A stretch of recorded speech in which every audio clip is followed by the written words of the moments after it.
Hello students, today we are going to study pharmacology first, unit 4th, topic general anesthetic. Last lecture में हम लोगों ने last unit में discuss किया था लोकल एनेस्थेटिक के बारे में, जहाँ पर आपको एनेस्थीसिया क्या होता है इसके बारे में बताया गया था और लोकल एनेस्थेटिक क्या होते हैं, वो कैसे काम करते हैं, ये बताया गया था। तो आज हम डिस्कस करेंगे जनरल एनेस्थेटिक के बारे में। एक बार फिर से रिवाइज कर लेते हैं कि जब हमारी बॉडी को हम सेंसेशन फ्री बनाते हैं, वो किसकी हेल्प से बनाते हैं? एनेस्थीसिया देकर। ठीक है। अब एनेस्थीसिया दो तरीके का होता है, एक लोकल होता है, एक जनरल होता है। लोकल हम जब कभी माइनर ऑपरेशन करते हैं या हमें बॉडी का कोई पर्टिकुलर पार्ट ही सिर्फ एनेस्थेटाइज करना होता है, तब हम लोकल एनेस्थेटिक का यूज़ करते हैं। बट जनरल एनेस्थेटिक का यूज़ कब हम करते हैं? जब हमें कोई मेजर सर्जरी करनी होती है या हमें पूरी बॉडी के मूवमेंट को रोकना होता है, तो हम पूरी बॉडी को सेंसिटाइज करते हैं, इसे हम कहते हैं जनरल एनेस्थेटिक। तो यहाँ पर जैसा लिखा हुआ है, anaesthesia is an without aesthesis sensation.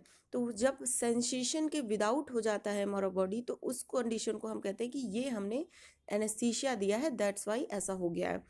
General anaesthetic क्या होते हैं? General anaesthetic are drug which causes reversible loss of all sensation and consciousness. एक चीज़ यहाँ पर कॉमन दिख रही होगी आपको लोकल और जनरल में, रिवर्सिबल लॉस मीन्स कि हम थोड़ी देर के लिए ही एनेस्थेटाइज करते हैं, आफ्टर दैट जितने टाइम के लिए ड्यूरेशन के लिए एनेस्थीसिया दिया गया है उसके बाद हमारी बॉडी जो है वो अपनी पुरानी कंडीशन में आ जाती है। तो ये क्या हुआ? रिवर्सिबल लॉस हुआ। ठीक है। तो जनरल एनेस्थेटिक वो ड्रग्स हैं जो क्या करते हैं, जो हमारा कॉन्शियसनेस है और सेंसेशन है उसको खत्म कर देते हैं, और वो क्या किसका करते हैं? होल बॉडी का करते हैं। ठीक है। Not a particular body part. No particular body part पे कौन काम करता था? Local anaesthetic. ठीक है।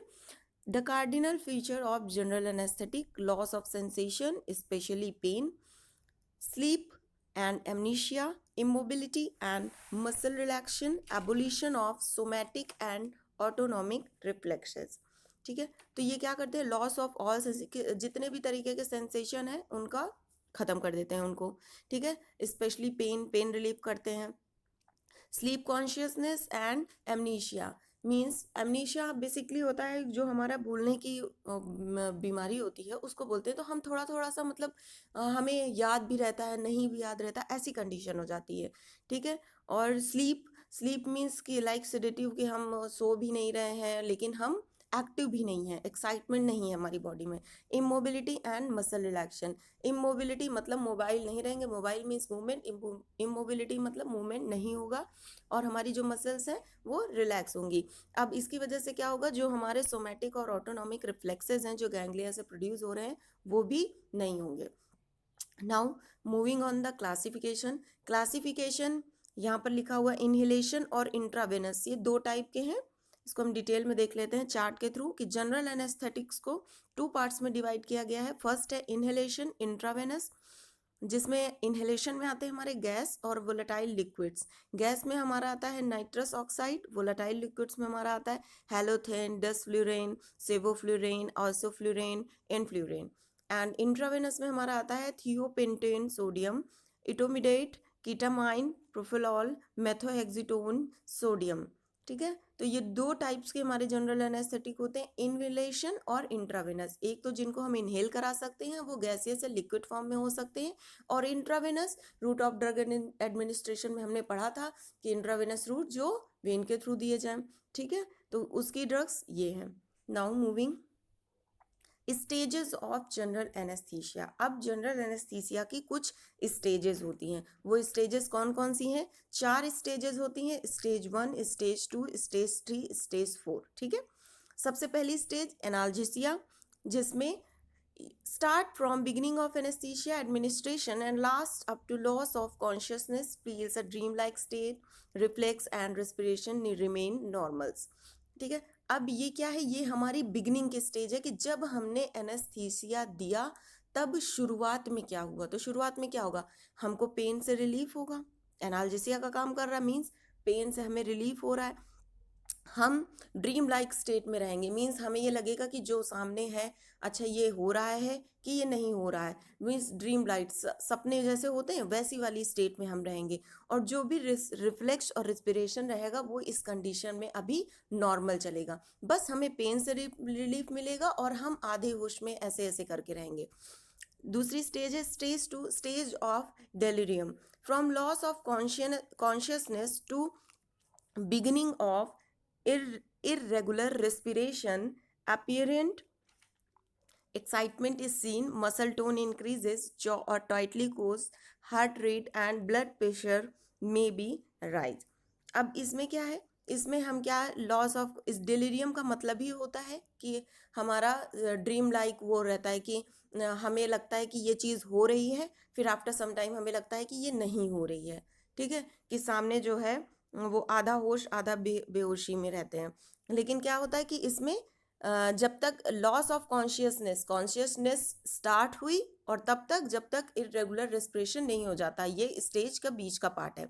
अपियरेंट एक्साइटमेंट सीन, एक्साइटमेंट मिलता है, मसल टोन इंक्रीज हो जाती हैं, जॉ जॉ हमारे क्लोज हो जाते हैं, हार्ट रेट और ब्लड प्रेशर में राइज, जो हमारा हार्ट रेट है ब्लड प्रेशर है वो बढ़ सकता है। ठीक है, तो इसमें अभी भी क्या है, वो जो हमारी एनाल्जेसिक वाली स्टेज थी उसमें क्या हुआ कि हम बस शुरू किए थे जाना, इसमें क्या हुआ हम गए हैं उस स्टेज में, जा रहे हैं दूसरी स्टेज में जा रहे हैं, जिसमें कि हमें बिल्कुल डेलीरियम वाली स्टेज हो गई है, एक्साइटमेंट हो जाता है हमें कि हाँ हम क्या हैं, हम मतलब वो हो जाते हैं कि क्या हो रहा है एग्जैक्टली हमारा ब्रेन समझ नहीं पा रहा है कि क्या हो रहा है। ठीक है, stage 3 surgical anaesthesia. Surgical anaesthesia जब हमारा ऐसा कंडीशन जब हमें लगे कि हाँ अब कॉन्शियसनेस हो गई है पूरी तरीके से, अब हम अपना कॉन्शियसनेस हो गए हैं, अब हम अपना क्या कहते हैं ऑपरेशन स्टार्ट कर सकते हैं। अब इसको 4 प्लेन्स में डिवाइड किया गया है, plane 1, plane 2, plane 3, plane 4। This plane ends with eye become fixed. Plane 1 जब हमारी आई फिक्स्ड हो जाएंगी, ठीक है, मूवमेंट नहीं होगा उसमें। Plane 2 loss of corneal and laryngeal reflexes, जो भी लैरेंजियल और कॉर्नियल आई और लैरिंज से रिलेटेड रिफ्लेक्स हैं उन वो ख़त्म हो जाएंगे। People start dilating and light reflex, जो हमारे पीपल हैं वो डायलेट कर जाएंगी। एंड प्लेन 4 जो भी डायलेटेड पीपल हैं और डिक्रीज मसल टोन करेंगे और बीपी फाइल करेंगी। ठीक है, स्टेज 4 मेडुलरी पैरालिसिस। अब ये स्टेज बहुत इंपॉर्टेंट है क्योंकि क्या होता है कि अगर हमने एनेस्थीसिया दिया है तो वो उसका असर भी तो ख़त्म होना चाहिए। अब अगर ऐसा होगा कि एनेस्थीसिया दे दिया है लेकिन उसके बाद वो एनेस्थीसिया जो रिकवरी की जो पोजीशन है वो नहीं आ पा रही है, तो ये भी हमारे लिए क्या होगा, लॉसफुल है। इससे क्या होता है कई बार डेथ भी हो जाती है, हालांकि ऐसा बहुत कम होता है बट ये हो सकता है। इसे ही हम कहते हैं मेडुलरी पैरालिसिस, जिसमें रिस्पिरेटरी एंड वैसोमीटर कंट्रोल जो है वो सीज हो जाते हैं। ठीक है, जिसकी वजह से डेथ के भी चांसेस होते हैं, रिस्पिरेशन नहीं हो पाएगा प्रॉपर। तो ये हमारी 4 स्टेज थी, एक बार फिर से रिवाइज कर लेते हैं। स्टेज 1 एनाल्जेसिया, जिसमें क्या होता है सबसे बिगनिंग की स्टेज है, जब हमने एनेस्थीसिया दिया तो पेन रिलीफ हुआ, बाकी हम ड्रीमी लाइक पोजिशन में होते हैं। ठीक है, जो हमारे रेस्पिरेशन है ये सब अभी नॉर्मल है। स्टेज 2, इस कंडीशन में क्या हुआ, हम डिलीरियम स्टेज में होते हैं, लेकिन इस कंडीशन में हम थोड़ा परेशान हो जाते हैं कि एक्चुअली हो क्या रहा है। तो इसमें क्या हुआ कि हम थोड़े एक्टिवेट हो जाते हैं, एक्साइटमेंट सीन देखने को मिलता है, एक्साइटमेंट होता है तो हमारा जो बीपी भी रहता है, हार्ट रेट रहता है वो भी बढ़ जाता है। स्टेज 3 जब हम पूरी तरह से कॉन्शियसनेस हो गया पर्सन, तो उसको सर्जिकल एनेस्थीसिया या जो भी सर्जरी हमें करनी है वो हम करते हैं। 4 प्लेन्स में डिवाइड किया गया है। पहला आई जब हमारी फिक्स्ड हो जाती है, दूसरा loss of reflexes corneal laryngeal, third pupil dilated and fourth muscle tone BP falls और प्यूपल डायलेटेड। ठीक है, स्टेज 4 मेडुलरी पैरालिसिस की एनेस्थीसिया देने के बाद रिकवरी की पोजीशन हुई है कि नहीं होगी, अगर नहीं होगी तो क्या होगा, रेस्पिरेटरी एंड वैसोमीटर कंट्रोल सीज हो जाएंगे। ठीक है, now mechanism of action of general anaesthetic. ठीक है, अब जनरल एनेस्थेटिक का एज सच अभी तक मैकेनिज्म क्लियर हुआ नहीं है, बट फिर भी हम लोगों ने जो भी देखा है, जो भी ड्रग्स पढ़ी हैं, उनके हिसाब से हम ये बताएंगे कि गाबा ए रिसेप्टर, ठीक है, जो हमारे डिफरेंट रिसेप्टर हैं, लास्ट लेक्चर में हम लोगों ने न्यूरोट्रांसमीटर में पढ़ा कि ये रिसेप्टर होते हैं, सीएनएस में इन्वॉल्व होते हैं। तो कौन कौन से? गाबा ए रिसेप्टर। अब जो गाबा ए रिसेप्टर है, इसको पोटेंशिएट कौन करेगा? ये होंगे हैलोथेन, प्रोपोलॉल, इटोमिडेट, इन्फ्लुरेन, आइसोफ्लुरेन, डिस्फ्लुरेन, सेवोफ्लुरेन। ये सारी ड्रग्स हमने अभी क्लासिफिकेशन में देखी हैं। तो ये जितनी भी ड्रग हैं ये गाबा को पोटेंशिएट करेंगी। किस चीज़ के लिए? हमको पता है गाबा की बाइंडिंग होगी, गाबा क्या करेगा? क्लोराइड चैनल की एंट्री को बढ़ा देगा। ठीक है। अब अगर ये ड्रग हम दे देंगे तो जब क्लोराइड चैनल की एंट्री बहुत ज़्यादा होगी तो क्या होगा? जो हमारा पेन है वो नहीं होगा। ठीक है। क्लोराइड चैनल की बहुत ज़्यादा एंट्री होगी जिसकी वजह से हाइपरपोलराइजेशन होगा। ठीक है। जो हमारा पेन है, हाइपरपोलराइजेशन बहुत देर तक होगा। ठीक है। डीपोलराइजेशन नहीं होगा। हमने बताया था कि डीपोलराइजेशन कॉन्ट्रैक्शन के लिए रिस्पॉन्सिबल होता है। तो अगर हम ये गाबा रिसेप्टर पे, वैसे तो जनरली जब गाबा रिसेप्टर पे अपने बाइंड होगा तो क्लोराइड चैनल की ओपनिंग होगी, क्लोराइड आयन अंदर आएंगे, लेकिन आफ्टर सम टाइम वो अपनी एक्टिविटी को एबोलिश कर देगा, मतलब उसकी एक्टिविटी खत्म हो जाएगी। बट अगर हम ये सारी ड्रग्स देंगे, हेलोथेन, प्रोफिल, इटोमिडेट, ये हम जब देंगे तो ये क्या करेंगे? ये गाबा के एक्शन को और बढ़ाएंगे, मींस उसकी बाइंडिंग को ज़्यादा देर तक रिसेप्टर पर रखेंगे, जिसकी वजह से क्लोराइड आयन चैनल जो भी हैं वो बहुत ज़्यादा अमाउंट में रिलीज होंगे, हाइपर पोलराइजेशन की कंडीशन रहेगी, डीपोलराइजेशन होगा नहीं। तो जिसकी वजह से जो हमारा पेन है, जिसके लिए हम जनरल एनेस्थेटिक दे रहे हैं, वो प्रोड्यूस हो जाएगा। ठीक है। दूसरा है हमारा NMDA receptor, inhibit by ketamine, nitrous oxide and xenon. तो ये NMDA receptor and methyl D aspartate receptor. ठीक है। ये क्या करेंगे? ये इनको इनहिबिट कौन करेगा? कीटामाइन। इनकी इनहिबिशन करके कीटामाइन अपना एक्शन शो करेंगे। ग्लाइसिन रिसेप्टर, ये पोटेंशिएट होते हैं हेलोथेन, प्रोफेन, सेम गाबा रिसेप्टर की तरह ग्लाइसिन रिसेप्टर भी इनको पोटेंशिएट कर रहे हैं, सेम का एक्शन काम कर रहा है यहाँ पर भी। And some neuronal nicotinic receptor and 5-HT receptor, ये भी इन्वॉल्व होते हैं जनरल एनेस्थेटिक के मैकेनिज्म ऑफ एक्शन में। ठीक है। नाउ ये कुछ ड्रग्स हैं। डाइएथाइल ईथर, जो हमारी जनरल एनेस्थेटिक की ड्रग है, colourless, highly volatile liquid with pungent colour. ये उनके कुछ कैरेक्टरिस्टिक हैं, कैसे होते हैं, इनका फार्माकोकाइनेटिक्स होता है 85 to 90%, और किसके थ्रू एलिमिनेट होती हैं? लंग के थ्रू। ठीक है। और एडवांटेज क्या है इनके? कि ये मसल रिलैक्स करती हैं, ब्रोंकोडाइलेशन करती हैं, और इनका डिसएडवांटेज ये है कि ये कन्वर्जन करती हैं, स्लो रिकवरी होती है, नोजिया और वेमिटिंग के चांसेस होते हैं। दूसरी है हमारी नाइट्रस ऑक्साइड, लाफिंग गैस जिसको हम बोलते हैं, कलरलेस होती है, ऑर्डरलेस होती है, ये आपने केमिस्ट्री में भी पढ़ा होगा ये सारी चीज़ें। नॉन इन्फ्लेमेबल, नॉन इरिटेटिंग, ये कुछ कैरेक्टरिस्टिक हैं। एनाल्जेसिक का काम करती है, रैपिड इंडक्शन एंड रिकवरी होता है, और पोटेंट एनाल्जेसिक होता है, और नोजिया और वोमिटिंग नहीं होता है इसकी वजह से, और ये टॉक्सिक नहीं होता है, किसके लिए? हमारे लीवर, किडनी और ब्रेन के लिए। दूसरा डिसएडवांटेज है इसका कि ये नॉट हाइपोक्सिया कॉज करता है, मींस ऑक्सीजन का कम होना। ठीक है। जो विटामिन B12 का मेटाबॉलिज्म होता है, इसको कॉज करता है। तो these are two drug of general anaesthetic, diethyl ether and nitrous oxide. Now अब कॉम्प्लिकेशंस क्या होते हैं एनेस्थीसिया के? जनरल एनेस्थेटिक्स के क्या कॉम्प्लिकेशन है, क्या होता है ड्यूरिंग एनेस्थीसिया और आफ्टर एनेस्थीसिया? मींस एनेस्थीसिया जब हम देते हैं तब क्या होता है, और देने के बाद क्या होता है? तो सबसे पहले रिस्पिरेटरी डिप्रेशन कॉज होता है। ठीक है। एनेस्थीसिया देने पे रिस्पिरेटरी डिप्रेशन मीन्स जो रिस्पिरेशन का हमारा प्रोसेस है वो डिप्रेस हो जाता है। सलाइवेशन एंड रिस्पिरेटरी सिक्रीशन, जाहिर सी बात है जब भी हम कोई सर्जरी कराने जाते हैं तो हमें थोड़ी सी घबराहट सी होती है, और क्या लगता है कि हाँ क्या होने जा रहा है, क्या कैसे होगा, कैसा नहीं होगा, थोड़ा सा रहता है। तो ये इसका इफ़ेक्ट जो है, जो हमारी एंग्जाइटी का लेवल होता है, इसका इफ़ेक्ट हमारे सलाइवेशन, रेस्पिरेटरी सिक्रीशन पे भी पड़ता है। ठीक है। दूसरा है हमारा कार्डियक एरिथमिया। एरिथमिया जिसकी वजह से हमारा BP भी फॉल हो सकता है, एरिथमिया की कंडीशन है। जो और हमारी हार्ट बीट जो है वो इरेगुलर हो सकती है। ठीक है। Aspiration of gastric acid, aspiration of gastric acid का मतलब जब एंजाइटी की कंडीशन हुई तो हमारा जो गैस्ट्रिक एसिड का सिक्रीशन है वो भी ज़्यादा हो सकता है, एसिडिटी भी हो सकती है, जो क्या करता है अनकंफर्टेबल फील कराता है। ठीक है। हमें टेंशन होता है तो हमें लगता है ना कि हाँ अजीब सा लग रहा है, पेट में भी अजीब सा लग रहा है, वो वाली कंडीशन। लेरेंजोस्पाज्म एंड एस्फेक्सिया, लेरेंजोस्पाज्म बेसिकली जो हमारे वोकल कॉर्ड्स होते हैं वहाँ में स्पैज्म हो जाता है। ठीक है।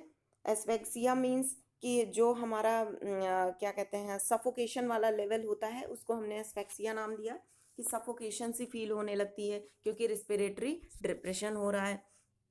अवेयरनेस, अब जो हमारी अवेयरनेस होने की वो क्षमता थोड़ी सी कम हो जाती है। डेलीरियम एंड कन्वर्जन, एक्साइटमेंट की वजह से कन्वर्जन होते हैं, और डेलीरियम वो ड्रीमी लाइक स्टेज हो जाती है कि थोड़े झटके भी महसूस होते हैं उस स्टेज में। फायर एंड एक्सप्लोजन, इसमें कि जैसे हमारा लंग्स है तो इस किसी भी सेंसिटिव ऑर्गन में लाइक हमारा लंग्स है वहाँ पे प्रेशर का इफेक्ट बहुत ज़्यादा पड़ता है। ठीक है। दूसरा आफ्टर एनेस्थीसिया, नौजिया। अब एनेस्थीसिया देने के बाद, ये तो एनेस्थीसिया देने पे हो रहा था, अब देने के बाद के इफेक्ट क्या है, ये है नौजिया और वोमिटिंग। कई बार नौजिया और वोमिटिंग भी फील होगा, जैसा कि हमने अभी यहाँ पे बात की थी ऊपर कि जो भी सिक्रीशन है गैस्ट्रिक एसिड सिक्रीशन ये सब हो रहा है। अब एंजिया वो सिक्रीशन हो रहा है, इट मीन्स हमें थोड़ा वोमिट लाइक भी लगेगा, नौजिया भी लगेगा। पेरिस्टिसिस्टिंग सिडेशन, सिडेशन कॉज होगा, मीन्स थका थका फील करेंगे कि हाँ क्या हो गया, मतलब थोड़ा सा हैवी हैवीनेस सा लगेगा। फिर दूसरा कि निमोनिया हो जाएगा, लंग्स पे इफेक्ट पड़ेगा, जैसा कि फायर एंड एक्सप्लोजन में हुआ था कि लंग्स पे इफेक्ट पड़ा था, उसमें निमोनिया भी हो सकता है। ठीक। ऑर्गन डैमेज हो सकते हैं, लीवर किडनी इन ऑर्गन्स में डैमेज भी हो सकता है। नर्व प्लेसेस, नर्व प्लेसेस में जो हमारी नर्व्स हैं लाइक क्रैनियल नर्व्स, उसमें डिसफंक्शन हो सकता है। क्यों? क्योंकि हो सकता है कि जो हमारी पोजीशन रही हो फॉल्टी पोजीशन की वजह से ये इफेक्ट आ सकता है नर्व प्लेसेस। एंड दूसरा इमरजेंस डिलीरियम, सेम वही ऊपर भी हो रहा था कि डिलीरियम हो जाता है, इसमें भी डिलीरियम हो जाता है कि थोड़ा सा हमें ड्रीमी लाइक रखता है कि हाँ ये है सच है कि नहीं, या हम सपने में सोच रहे हैं, हम थोड़ा सा कंफ्यूज हो जाते हैं। कॉग्निटिव इफेक्ट, जाहिर सी बात है, हम बोला कि डिलीरियम लाइक स्टेज है तो उसमें भी कॉग्निशन में भी जो हमारी मेमोरी है और जो हमारा अटेंशन है इन दोनों पे इफेक्ट आएगा। हमें समझ में नहीं आएगा कि अच्छा ये हो चुका है या नहीं हुआ है, या हमें थोड़ा सा माइंड को अटेंड नहीं कर पा रहे हैं कि बिल्कुल अटेंटिव हो जाए, वो नहीं कंडीशन रहती है। This is all about complication of anaesthesia during anaesthesia and after anaesthesia. Now pre anaesthetic medication, ये बहुत इंपॉर्टेंट है। Pre anaesthetic medication, pre means पहले, एनेस्थेटिक मेडिकेशन एनेस्थीसिया देने से पहले, उसके पहले की कंडीशन में जो मेडिकेशन दिए जाते हैं उसको हम कहते हैं प्री एनेस्थेटिक मेडिकेशन। ठीक है। इसमें लिखा हुआ है it is the term applied to use of drug prior to the administration of anaesthetic agent to make anaesthesia safer and more agreeable to the patient. अब इसका मतलब ये सिंपल सा है कि जब भी हम ऑपरेशन के लिए जाते हैं, सर्जरी के लिए जाते हैं, तो कहीं ना कहीं हमें घबराहट सी होती है, हमें ये फील होता है कि नर्वसनेस सी होती है, और हमें एंजाइटी होता है। तो उस कंडीशन को अगर हम ऐसे ही कंडीशन में चले जाएंगे और सर्जरी के लिए, तो हो सकता है कि हमें प्रॉब्लम फेस करनी पड़ जाए सर्जरी के दौरान, सर्जरी होने में कुछ प्रॉब्लम्स हो जाए, कुछ कॉम्प्लिकेशंस हो जाए। इस कंडीशन को काम डाउन करने के लिए जो हम मेडिकेशन देते हैं, ताकि बाद में आपको ऑपरेशन थिएटर में जाने से पहले आपको बिल्कुल नॉर्मलाइज हो जाए, उस मेडिकेशन को हम कहते हैं प्री एनेस्थेटिक मेडिकेशन। ठीक है। तो इस मेडिकेशन का एम क्या है?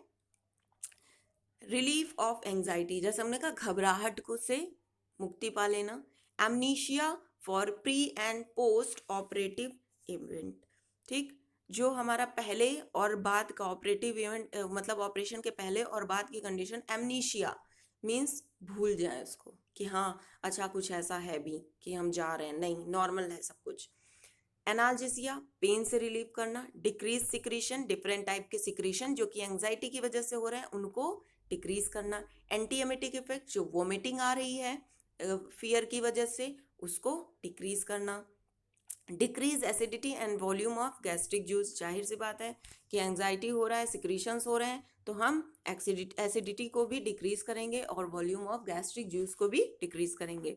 अब प्री एनेस्थेटिक मेडिकेशन की ड्रग्स कौन कौन सी हैं, इसको हमने 6 A's बोला है क्योंकि सारे का नाम ए से है, आप देख सकते हैं और इसको बिल्कुल दिमाग में बैठा लीजिए कि कौन कौन सी ड्रग हैं, ए से ही है सारी। एंग्जियोलिटिक, एमनीशिया, एंटीकोलिनर्जिक, एंटासिड, एंटीएमेटिक, एनाल्जेसिया। ठीक है, हम इसका डेली लाइफ में भी यूज करते हैं इन सब ड्रग्स का। तो सबसे पहले एनेक्सियोलिटिक्स मींस एंजाइटी से रिलीव कर रहा है। सिडेटिव्स, सिडेटिव्स वो होती हैं जो हमें काम डाउन करती हैं, एक्साइटमेंट को कम करती हैं बट नींद नहीं आने देती हैं। ठीक है, और इसी की ज़रूरत है हमें, हमें ऐसा भी नहीं है कि एनेस्थीसिया में हमने दे दिया और आप सो गए, ऐसा भी नहीं होना चाहिए। ठीक है, हमें सिर्फ एक्साइटमेंट को कम करना है ताकि हमारा प्रोसेस जो है वो स्मूथली हो सके। सिडेटिव्स में डायजिपम, लोराजिपम, मिडाजोलम, प्रोमिथाजीन एटसेट्रा। एमनीशिया जो हमारा भूलने वाला था, लोराजिपम। एंटीकोलिनर्जिक्स, एट्रोपिन, एंटीकोलिनर्जिक्स का पहले हम लोग डिस्कस ही कर चुके हैं एंटीकोलिनर्जी के लिए। ठीक है, उसमें एट्रोपिन। एंटासिड, H2 ब्लॉकर्स, ये सब क्या करेंगे, जो सिक्रेशन है उसके लिए रिस्पॉन्सिबल होंगे। H2 blocker, ranitidine, famotidine. Anti emetics जो वोमिटिंग के लिए, मेटोक्लोप्रोमाइड, डोमपेरिडोन एटसेट्रा। एनाल्जेसिया दर्द के लिए, opioid, morphine and its congeners. तो this is all about general anaesthetic and pre anaesthetic medication. ठीक है, जनरल एनेस्थेटिक जो हमारी सर्जरी होती है उसके लिए, मेजर सर्जरी के लिए होता है प्री एनेस्थेटिक मेडिकेशन जो एनेस्थेटिक एनेस्थीसिया के पहले दिया जाता है ताकि जो हमारा एनेस्थीसिया है वो बहुत ज़्यादा सेफ हो और उसको पेशेंट इजीली परफॉर्म भी कर सकें कि हाँ एनेस्थीसिया हो रहा है और हमारा जो प्रोसीजर है वो स्मूथली डन हो सके। तो this is all about general anaesthetic. अब इसमें सबसे ज़्यादा जो पूछा जाता है, स्टेजेस पूछी जाती हैं कि जनरल एनेस्थेटिक्स के स्टेजेस क्या हैं, और ड्रग्स भी पूछ लिए जाते हैं। प्री एनेस्थेटिक मेडिकेशंस के एम और उनकी ड्रग्स पूछी जाती हैं। आप इसको लिख कर याद कर सकते हैं, इस पे आप असाइनमेंट भी बना सकते हैं और ये काफ़ी इम्पॉर्टेंट है एग्ज़ाम के प्रिपरेशन से। ठीक है, तो लोकल और जनरल एनेस्थेटिक बहुत पूछे जाते हैं एग्ज़ाम के पॉइंट ऑफ व्यू से। Thank you.